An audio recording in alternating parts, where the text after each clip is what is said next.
La famille, la foi, l'aumône, mais aussi la nourriture. La table du ftour est au cœur des traditions ramadanesques. Ici à Fès, le marché Wando, dans le secteur de Bab Ftouh, ne désemplit pas. Toute la journée, des centaines de clients vont et viennent pour s'approvisionner, notamment en dattes. Riches en fibres et en sucre naturel, elles sont le premier aliment utilisé pour rompre le jeûne, conformément à la tradition. Sur le marché, cet espace est spécialement dédié à ce fruit. Et bonne nouvelle pour les Fessis, le stock est suffisant et les prix restent stables. En 2025, la production nationale a atteint près de 160 000 tonnes, une hausse de 55% par rapport à la saison précédente.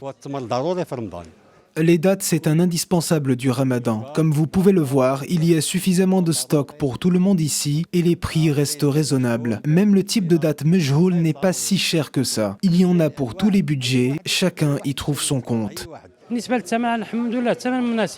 Les prix sont stables. Dernièrement, les dattes importées sont légèrement plus chères, 5 dirhams de plus qu'en période normale. Mais pour les dattes marocaines, le prix ne bouge pas. Aux côtés des dattes, de nombreux autres incontournables, gâteaux, feuilletés, figues séchées et la fameuse shbekia. Les sucreries naturelles et artisanales ont beaucoup de succès auprès des consommateurs.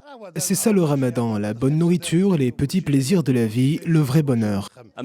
La base de la base, c'est aussi les shebakia, les griwesh, les briwat aux amandes et le khléa. La demande est forte, mais on arrive à suivre. On se prépare tout au long de l'année à la période du ramadan. En plus des Marocains au pays, des Marocains résidant à l'étranger viennent pour passer le mois sacré. Les touristes français et espagnols viennent aussi, c'est ce qui augmente la demande.